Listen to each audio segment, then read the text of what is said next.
Part 43। आप नोंगियान yuan नहीं हो। कितनी धूल है। पत्नी जी डी सेंग से कहते हैं, मुकदमे की जो जानकारी इसमें लिखी हुई है उस अनुसार हादसा यहीं पर हुआ था। चलो सबूत और सुराग ढूंढते हैं। डी सेंग चिढ़कर कहती है, ये कैसी परीक्षा हुई भला?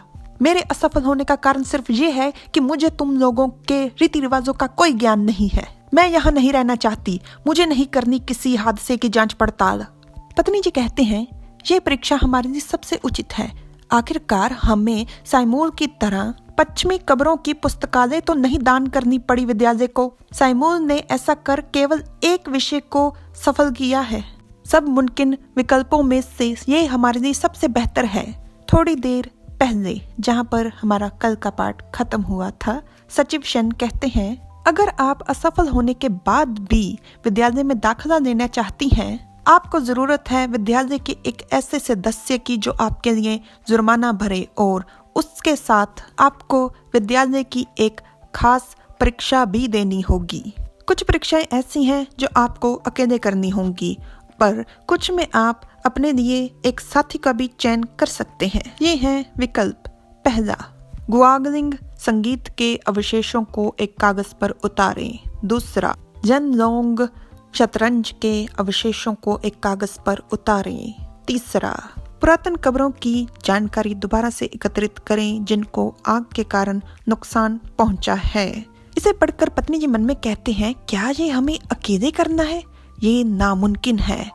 और डी सेंग कहती है, ओए कोई ऐसा काम चुनो जिसे हम दोनों मिलके कर सकें। तो पत्नी जी इशारा करते हुए कहते हैं, ये सही है, क्यों ना हम इसे चुने। विकल्प में लिखा है, क्यांगशुंग घर के मुख्य उस्ताद शियाजिन की मौत के दोषी का पता लगाइए। इस चुनाव के बारे में जानकर सचिव शन चौंक जाते हैं और हैरानी से पूछते हैं, क्या सच में आप इसे चुनना चाहते हैं? हम हादसे वाली जगह पर वापस लौट चुके हैं और पत्नी जी कहते हैं, असल में जब मैंने हादसे की जानकारी पढ़ी तो मुझे लगा कि हमें कोई ना कोई मुमकिन रास्ता मिल ही जाएगा इसे सुलझाने का। ये बात सुनकर डी सेंग को अपनी नैया डूबते हुए लग रही थी, तो वो पूछती है घबरा कर कि तुम्हारे कहने का मतलब क्या है? पिछले सितंबर शियाजिन मृत हालत में विद्यालय के रिहाइश इलाके में पाया गया। वो अपने लिखत पढ़त वाले मेज पर लेटा हुआ था। उसके शरीर पर कोई भी बाहरी जख्म नहीं पाया गया। हालांकि अपमृत अधिकारी ने पुष्टि की कि उसके शरीर से उसका दिल गायब है। उसके 2 नौकरों की मौत भी उसी दिन हुई थी। जिंगजाओ प्रशासन ने इस घटना की जांच करवाई, पर उन्हें कातिल नहीं मिला।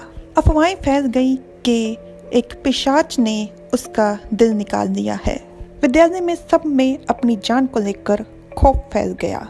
ये अफवाहें आज तक वैसी की वैसी ही बरकरार हैं। शियाजिन एक गरीब था, पर एक समय था जब वो खुले दिल खर्चा किया करता था।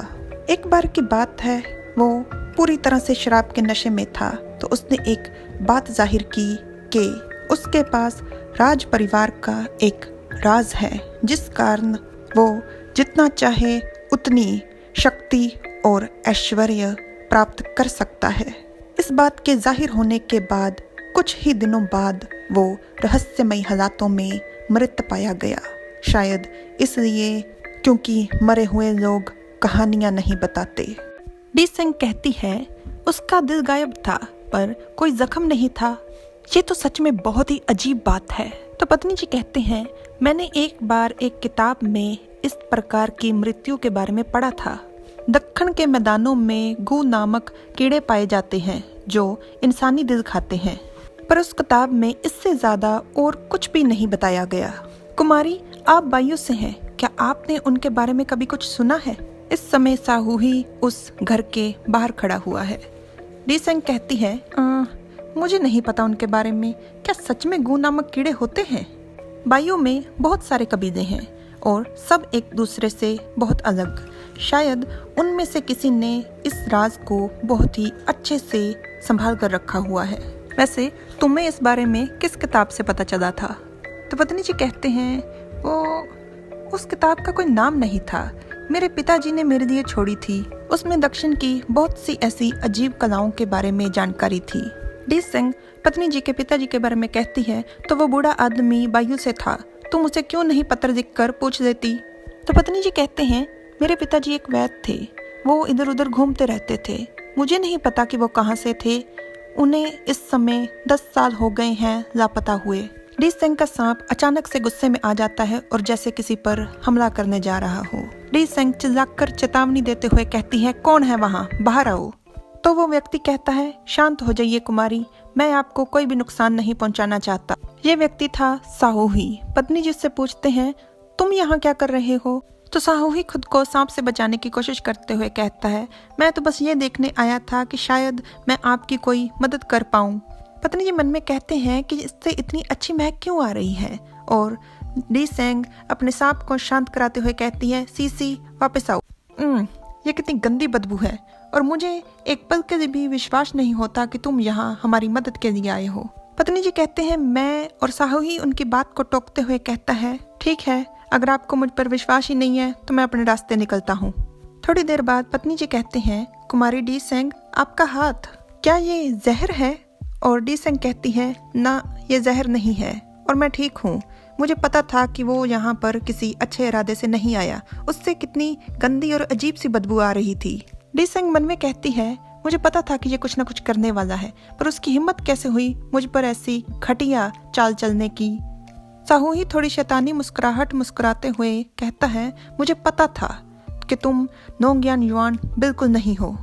कबूतर संदेशा लेकर फिर से आ जाते हैं। संदेशा पढ़कर एक व्यक्ति कहता है, मालिक, उसे दिल खाने वाले गू के बारे में पता है, वो पक्का उस गद्दार का ही बेटा है, क्या हम उसकी जान दे दें और इस खतरे को हमेशा के लिए दफन कर दें। तो उसका मालिक कहता है, कोई जरूरत नहीं, शतरंज खेलने का मजा तभी आता है जब आपके विरोधी में भी आप जितना ही हुनर हो। क्या तुम इस बात से सहमत हो।